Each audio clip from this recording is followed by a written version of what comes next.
Bienvenue chez Ankama Play, l'équipe qui prépare avec soin le premier jeu sur console d'Ankama, Islands of Wakfu. Alors eux, ce sont Géraud et Seb, les animateurs du jeu. La bouche, les yeux, faut que ça bouge et que ça ait l'air vivant.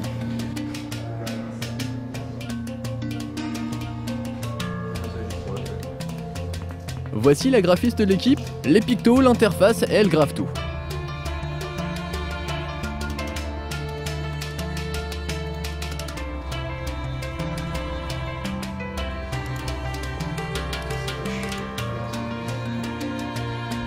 Oh, et ça, le directeur artistique, c'est lui qui dirige l'aspect graphique du jeu.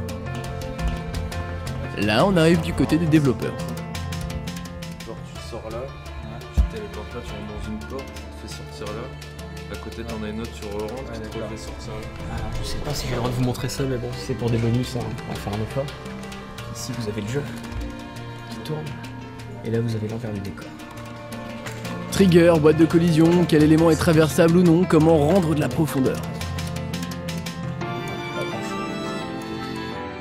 Et ensuite on passe à la musique du jeu.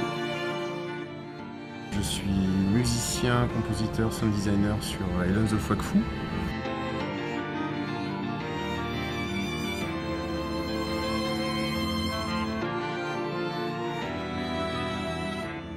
La musique d'un jeu vidéo, ça commence par ça.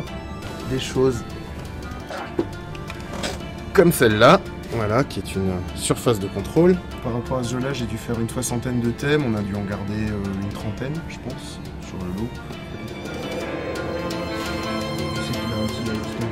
Pour finir chaque jour, des dizaines de séquences sont checkées et vérifiées par les responsables du projet. Ouais, j'ai fini les pépettes pour l'ultime appel.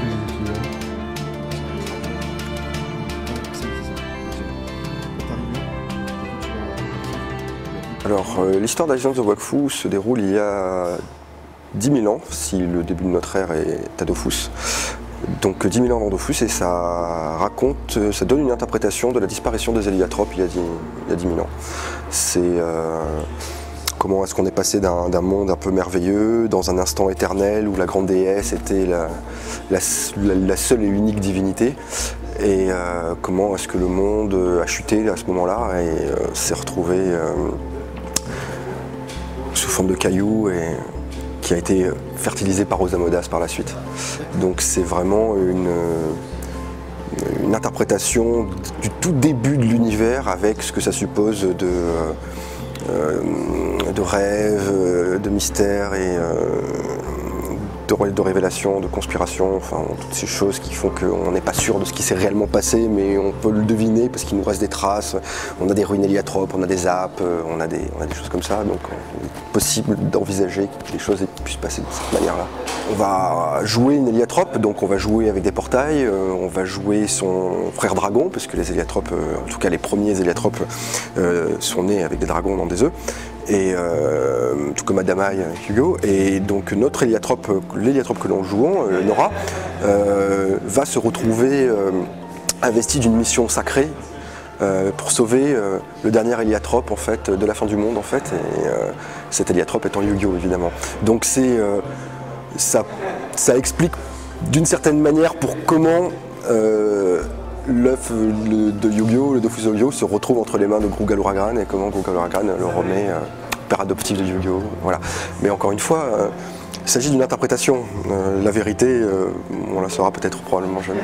L'essentiel du gameplay est basé sur le fait qu'on joue deux personnages en fait. On joue une héliotrope, donc avec des aptitudes de téléportation et de combat corps à corps, ce qu'on appelle le Wakfung, qui est un art martial développé par la société Héliotrope, et le dragon qui s'appelle Ephraim, qui lui par contre est un shooter longue distance qui peut voler donc, et qui a quelques surprises aussi dans son sac, et notamment le contrôle d'une petite chose qui s'appelle un platypus, qui est un petit ornithorynque de Wakfu et qui arrive à faire plein de trucs. Et donc voilà, les deux sont extrêmement complémentaires, mais ils ont un gameplay vraiment très différent, et quand on joue en solo, on peut switcher entre les deux quand on veut, en fonction des problèmes qu'on a dans l'environnement. Voilà. Et par contre, quand on joue à deux, ben, chacun joue le sien. C'est un jeu qui a été fait avec beaucoup de cœur et de manière extrêmement artisanale, sans que ce soit péjoratif, c'est-à-dire qu'on est une petite équipe. On a travaillé très étroitement avec la cellule background d'Ankama, avec Toth, avec Nicolas DeVos, qui ont été derrière le projet depuis le début, en nous laissant une grande liberté d'interprétation justement, mais notre but à nous c'était aussi de pouvoir donner à l'univers de Dofus et de Wakfu une origine, car une mythologie se crée avant tout sur l'origine.